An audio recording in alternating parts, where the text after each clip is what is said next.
அஸ்ஸலாமு அலைக்கும் வரஹ்மத்துல்லாஹி வபரகாத்துஹு. தினமும் ஒரு ஹதீஸ். முஸ்லிமான ஆண்கள், பெண்கள், சிறியவர்கள், பெரியவர்கள், அடிமைகள், சுதந்திரமானவர்கள் என ஒவ்வொருவருக்கும் ஒரு சா என்ற அளவின் அடிப்படையில் பேரிச்சம்பழம் அல்லது தீட்டப்படாத கோதுமையை நோன்பு பெருநாள் தர்மமாக ஏழைகளுக்கு வழங்க வேண்டுமென அல்லாஹுவின் தூதர் ஸல்லல்லாஹு அலைஹி வஸல்லம் அவர்கள் நிர்ணயம் செய்தார்கள்.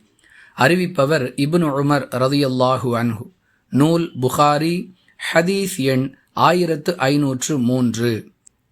பாலாடை கட்டி, உலர்ந்த திராட்சை அல்லது ஏதாவது ஒரு உணவுப் பொருளை தர்மமாக வழங்குவதற்கு அபூ சயீத் அல் குத்ரி ரலியல்லாஹு அன்ஹு அவர்களுடைய அறிவிப்பாக புகாரியில் இடம்பெறக்கூடிய 1506வது ஹதீஸ் ஆதாரமாக அமைகிறது. அன்பிற்குரிய அல்லாஹுவின் நல்லடியார்களே, ஒரு சா என்று குறிப்பிடப்படும் அளவிற்கு நடைமுறையில் நாம் கணக்கீடு செய்யக்கூடிய அளவை சொல்லுவதாக இருந்தால் சற்றேறக்குறைய 2.5 கிலோ 400 கிராம்.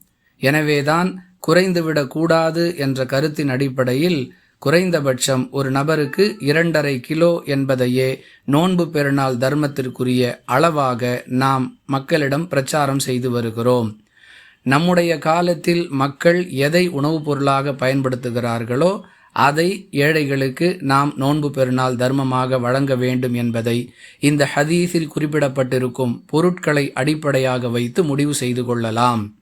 ஒவ்வொருவர் மீதும் நோன்பு பெருநாள் தர்மம் கடமை என்பதை உணர்ந்து குடும்ப உறுப்பினர்களின் எண்ணிக்கையை கணக்கிட்டு அதற்கு ஏற்றார் போன்று நாம் இந்த நோன்பு பெருநாள் தர்மம் என்ற கடமையை நிறைவேற்ற வேண்டும். வாஹிரு தஅவானா அனில் ஹம்துலில்லாஹி ரப்பில் ஆலமீன். அஸ்ஸலாமு அலைக்கும் வரஹ்மத்துல்லாஹி வபரகாத்துஹு.